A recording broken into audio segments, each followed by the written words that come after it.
सेवा पक्ष अवसर में भारतीय जनता पार्टी पुरी नगर सिंहद्वार मंडल तरफ बासिलीसाही म्युनिसिपल हाईस्कल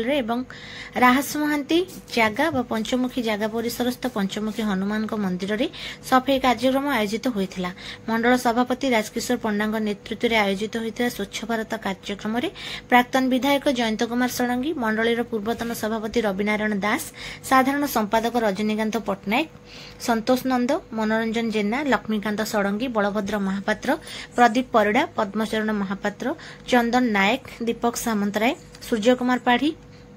बाबुली महापात्र, चंदन दास, महिला मोर्चा सभानेत्री कमलिनी महापात्र, प्राक्तन पौर सदस्य सुनीता महाराणा, लीनाराणी आचार्य, मधुस्मिता आचार्य, हेमलता महापात्र, नमिता दास, सुषमा प्रधान, रेणुबला पट्टनायक, स्वरूपा महांती और अनेक महिला कार्यकर्ती समेत